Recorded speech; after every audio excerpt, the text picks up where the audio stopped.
Good morning. How are you? Happy Sunday. Today we are celebrating. This is a Disney day. So we're going to look at Walt Disney. How many of you feel like you know your internal magic? There's two of us. Great. Fabulous. Well, I'm glad the rest of us are here, right? So I've been doing this series I've picked 4 highly successful individuals, and I wanted to look at what allowed them to be successful. Last week, somebody, as they were leaving, said, so how do you define a success? You only pick billionaires. And I said, well, success for me is those people that are truly happy. And all the people that I picked, maybe except for maybe Steve Jobs until the end, were profoundly happy at what they were doing. And they had reached a high level of accomplishment. See, success is the ability to accomplish that which you set out to achieve, no matter what it is. And the wisdom and the maturity are critical in defining what you want to be successful in. Because I think most of us have had the experience of being successful at something that when we got there, we realized we didn't want it. Has everybody had that experience of being highly successful at something and then you get there and you go, oh, this is not it? Right? And then you have to make a change. But that ability to create the life that you desire is a skill that translates. So we began with Oprah, and she talked about the power of intention, and that we all have this ability to set an intention for our life. Then we talked about Warren Buffett and loving your life. Last week we talked about Steve Jobs and his journey into happiness and discovering a happy, well-rounded life. And today we're going to look at Walt Disney. And Walt Disney, by every stretch of however you define success, was a huge success. He started out in the 1920s. He directed short animated films. 1928, he directed Steamboat Willie, which gave us Mickey Mouse, right? In the 30s and the 40s, they created 6 full-length animated movies, and that was the first time it ever happened. And do you know which one the first one was? Snow White and the Seven Dwarfs. You're right on. December 21st, it came out for Christmas in 1937. Next one was Pinocchio, Fantasia, The Reluctant Dragon, Dumbo, and Bambi were the first 6, right? And then in 1954, they created the second longest running television show. Remember? The Wonderful World of Disney was the second longest running television show in history. 1955, he changed and created theme parks. And theme parks to carnivals were a huge, radical step in another direction. The theme parks were clean, and there weren't any games that you could lose money on. The idea was family, wholesome entertainment. You couldn't buy alcohol in the park. It was designed to be a home family experience. And Disney changed entertainment. The way we saw entertainment, the action figures and that went with the movie, and the marketing that went with the movie, that went with the action figures, that went with the children's toy at McDonald's. I mean, they were a genius at integrating all these forms of entertainment. There's a lot of people that have talked about what allowed Disney to be so successful. There was an article I read that pointed out that the 5 principles, they called them Disney's Big 5, and they were purpose, priorities, people, platforms, and process. And today I want to talk about really the thing that I think made Walt so successful was his willingness to invite people to believe in magic. And that willingness to invite people to believe in magic was probably best captured in the recording in 1939 that was released with Pinocchio of When You Wish Upon a Star. When You Wish Upon a Star was a huge hit. It was was recorded in 1939. It came out with Pinocchio in 1940. It was the opening credits sung by Cliff Edwards, and in the character of Jiminy Cricket was also in the closing credits, and it became the anthem for the Disney experience. And it was When You Wish Upon a Star was the signature song in the Disney company. It was their anthem. They called it their production logo for all the films through the 1980s. The Library of Congress deemed it a significant and cultural, historic, significant recording, and it was one of 4 Disney songs that made it in the 100 greatest song films of all time. It was actually number 4. Number 19 was Someday My Prince Will Come. Beauty and the Beast came at 62, and Kuma Batata came at number 99 from The Lion King. Now, what's interesting about When You Wish Upon a Star, in some cultures, it is a Christmas song. In Japan, Sweden, Finland, Norway, Denmark, it is a Christmas song. It's When You Wish Upon a Star. It's a reminder of the Bethlehem star. So I want you just to, for a moment, just close your eyes, and I'm going to read the lyrics to this song, and I invite you just to let it awaken the magic within you. When you wish upon a star, makes no difference who you are. Anything your heart desires will come to you. If your heart is in your dreams, no request is too extreme. When you wish upon a star, as dreamers do, fate is kind. She brings to those who love the sweet fulfillment of their secret longings. Like a bolt set out of the blue, fate steps in and sees you through. When you wish upon a star, your dreams come true. Now, how many of you know the lyrics to that song?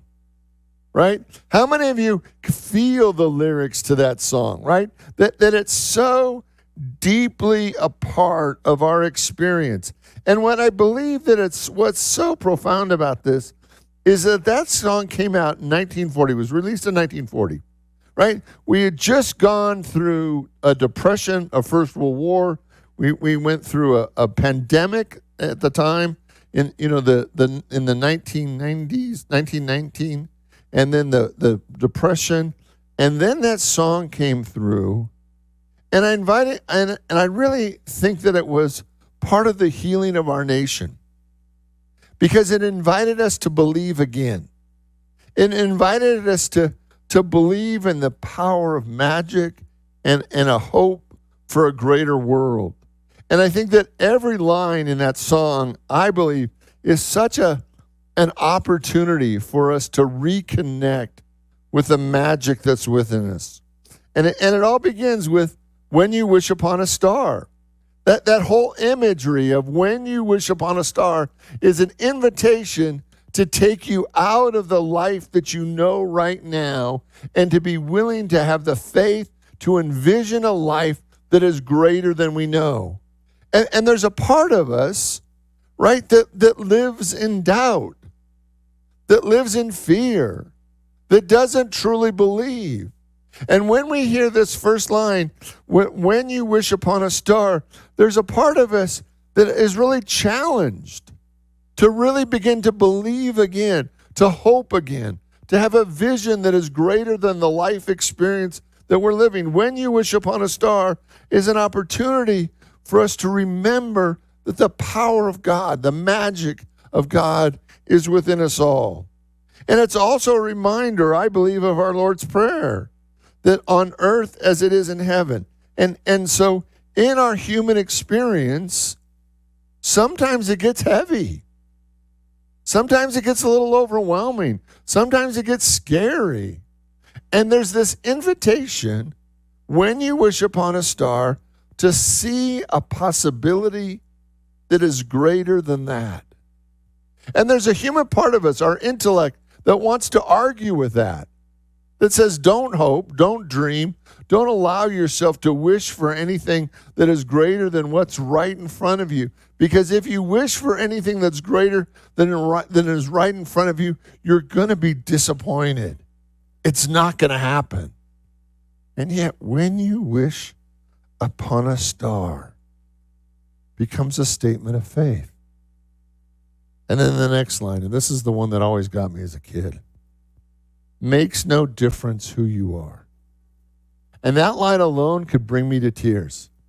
Because as a kid, I had a big dream. As a kid, I knew that I was here to do something special with my life. And when I looked around me, there was not a lot of outer evidence that it would ever happen. And as a kid, I wanted to believe in my own specialness. I wanted to believe that it didn't really matter who I was or where I came from. If I wished upon a star, makes no difference who you are. That life would take us seriously. That life would provide a way to allow big dreams to come true. Anything your heart desires. Like the invitation just kept getting bigger and broader. Anything your heart desires. And it's like, well, I don't dare. That's too crazy. That's too much. I don't dare to dream anything my heart desires, because I know if I go that big, if I dream any dream my heart's desire, there's going to be a disappointment. There's going to be a failing. I'm going to be just disappointed by life. But that's the promise. I think of the words of Jesus when he said, with God, all things are possible. When he said, if you have faith as a grain of mustard seed, you will say to this mountain, move from here to there, and it will be done. And then the next line, will come to you. Like there's a promise that if you have the faith to dream, if you believe in the magic of your soul, and you have the faith to dream, it will come to you. It's a statement. It's a guarantee. It is a promise that it will come to you. And I think to myself, have faith, boy. Have faith that you can dream a greater dream. You can envision a greater possibility, and it will come to you. If your heart is in your dream, if your heart is in your dream, like that's a question for all of us. It's like, is your dream just a fancy that you think about, oh, that would be nice? Or, maybe I should go in that direction? Because something changes when you put your heart into your dream. The implication is that you're making a commitment to it, that you're going all in, that you're invested in the outcome, that when you put your heart into your dream, you are committed to the outcome that you've decided upon. And I want to see that for so many of us, we have a wish without putting our heart into it. But the moment we have a wish, a dream, a desire, and we put our whole heart into it, we put our whole commitment into it, we actually activate this power that is greater than we actually realize, that we commit to our life to be better. It's no small thing. No request is too extreme that we can truly have that experience. As a kid, most of you know that I grew up a mile from Disneyland. Now, I grew up a mile from Disneyland in one direction and a mile from Robert Schuller in the other. It messes with you as a kid, right? It messes with you because both of them were talking about possibilities that were real. I mean, when I walked the Magic Kingdom, like that's what it was called, right? We call it Disneyland, but he referred to it as the Magic Kingdom. When you walk the Magic Kingdom, you see something that was not there. I'm old enough to remember when there were still orange groves in Orange County, right? When there were they still had trees, right? Almond trees, orange trees, there's citrus, right? And it was a field of strawberries originally, and he built the Magic Kingdom. Now, how many of you have ever been to a carnival? Now, what the context for Disneyland was a carnival without any carny in it.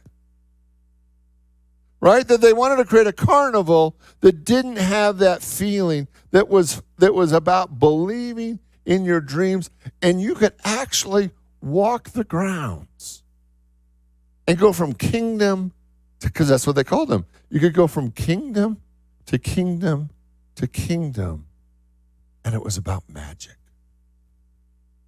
It's about magic. As a kid, you know, when I was a child, it was $3.50 to get into Disneyland. That's how old I am, right? And when I was a kid, it wasn't a one price, all the rides were included.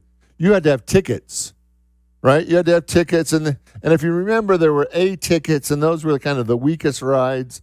That was the cable cars and stuff. And then you went all the way up to an E ticket. And the E-tickets were all the good rides, right? And one of the things that my mother would do for us as kids is she would save $7 a week or a month sometimes so that my brother and I could go to Disneyland for the day. And she would pack us a lunch.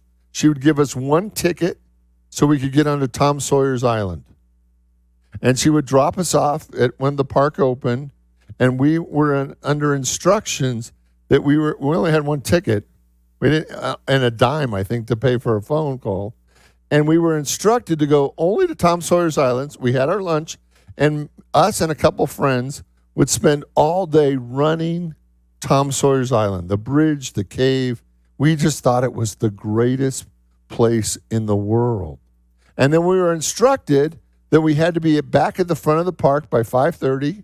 And my dad would pick us up on his way home from work. And we thought that was the best day. It was years later before we realized that it was the cheapest babysitter my mom could come up with. Right? That she could get rid of us, for my brother and I, for a whole day. And she knew that there was park security that would actually watch us. And we were threatened as we were being driven to the park that if my mom got a call from security, we weren't going back. We were on our best behavior. No request is too extreme when you wish upon a star, as dreamers do. Fate is kind. She brings to those who love the sweet fulfillment of their secret longing. Like there's this idea that there is something within your heart that only you know, that is your gift to the world. It is your purpose. It is your mission. And giving that gift, and expressing that gift, creating that thing that your soul came to be about is your soul's journey. It is your job. Secret longing. Like a bolt out of the blue, fate steps in and sees you through. When you wish upon a star, your dreams come true. I want you to open your mind, your heart, to the idea of how many people have been inspired in one way or another through the movies, through the theme parks, through the entertainment, have been inspired to believe in the magic of their soul by Walt Disney. See, I believe that the greatest need that we have in the world is to believe in ourselves, to believe that within us is God, that there's something special about each and every one of us, and that what has been placed in our soul truly is a gift from God to the world, and that each one of us has that thing, has that dream, has that desire that we are called to give to the world. We are called to share with one another. So the question that I have for you today is, what is your tolerance to magic? Right? What is your tolerance to magic? Because in our culture, the smarter, the more educated we become, sometimes the more we begin to believe that logic is our only path. And I'm not talking down logic, but I want to make sure that beside logic is magic. Because if we just live by logic, our life gets pretty cold and sterile and dark. But if we remember that beside our logic is the magic of God within us. And I believe that, I truly believe this. I believe that Jesus' mission was to remind us of our magic. He said some absurd things that were so great, so powerful, so transformative that we kind of dismiss them, that they don't seem logical. They don't seem possible. And yet, those individuals that come into our world that remind us of something special within us tend to change the world. I love the magic within me. Will you say that with me? I love the magic within me. One more time. I love the magic within me. I read a research study recently that said that highly successful people tend to be highly intuitive. And I was actually kind of surprised by that. Because I'd always thought that, when I looked around at highly successful people, that they're very logical, right? That they seem like they work everything out in their head first, and then they execute it from a very logical, appropriate way. And what the study said was that highly successful people trust their intuition and don't even question that intuition when it guides them and directs them in their business or in their affairs. They just know that they know. They don't always know how they know, but they just know that they know and trust their intuition. Wolfgang Goethe said this: magic is believing in yourself. If you can do that, you can make anything happen. Norman Vincent Peale said there is real magic in enthusiasm. It spells the difference between mediocrity and accomplishment. So what I want us to see today, what I want us to play with, is your homework, I want you today to play with your own magic. I want you to see if you can feel that which sparkles within your soul. That which is a possibility that is greater than we sometimes think is within us. Because every great spiritual teacher, I believed, invited us to remember who we are. And that we are not just an intellectual being. We are a spiritual being, created in the image and likeness of God. And today, I invite you to have a Disney day. A whole Disney day where you remember your magic, where you celebrate your magic, where you believe that the power within you is greater than anything in the world, where you create that which you long for and experience the true power of God. Will you pray with me? I invite you to open your mind, your heart, your soul to the experience of God, to feel the activity of God within you, to feel the magic, the joy, the peace, the power that's been in your soul from the beginning. Today, we take a deep breath and we remember that we are magical beings. We are God beings, created in the image and likeness of God. And we go forth this day to remember who we are, to live a greater life, and to dream a greater dream. In the name and through the power of the living Christ, we give thanks. And so it is. Amen.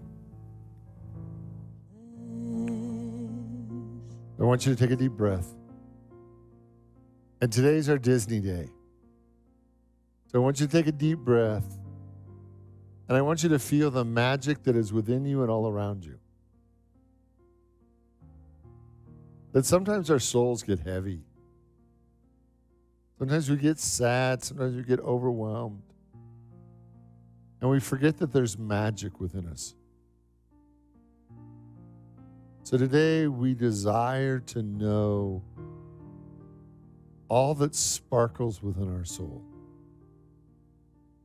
All that is alive and beautiful and dynamic. All that's magical.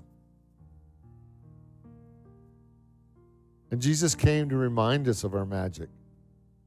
He said, you will say to this mountain, move from here to there, and nothing will be impossible to you. That sometimes we move so far into our intellect. We think about things so much that we forget that there's magic within us all. And today I invite you back to the magic of who you are.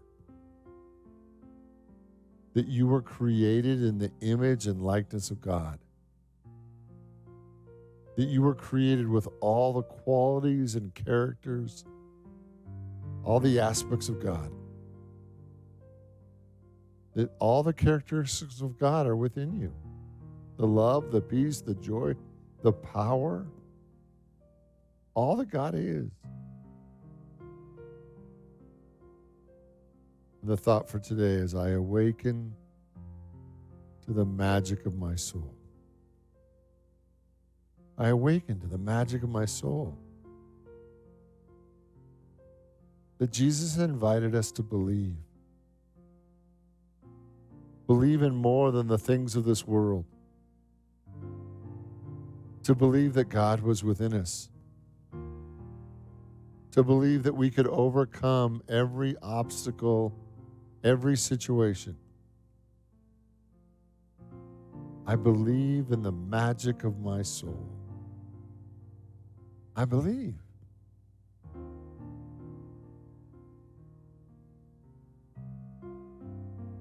Today, let's create a life. Let's create a world that's magical. Where God is fully known and experienced. Where love is in charge. Where all things are possible. Take a deep breath now, and as we move into this time of silence, I invite you to feel the magic that is within you.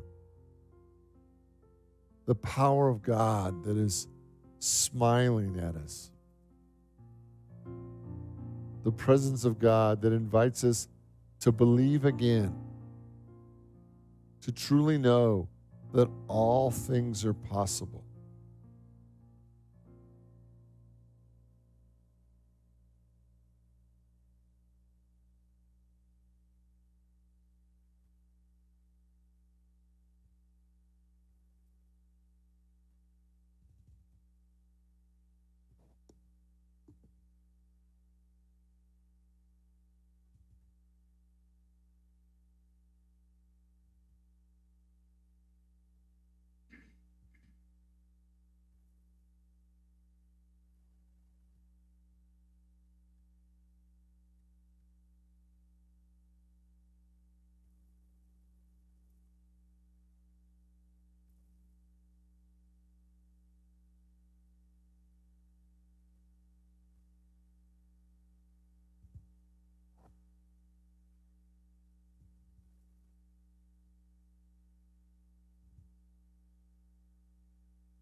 I believe in the magic of my soul.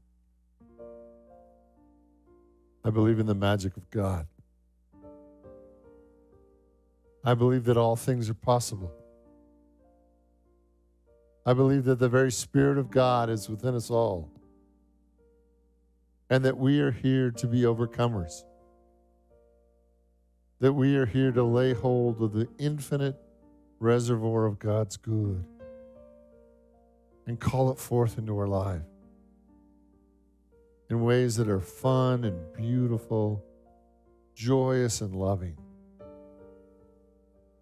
That God is good all the time. And as we call forth the magic that is within us, our life just gets better and better and better. So in the name and through the power of the living Christ, we give thanks, and so it is. Amen.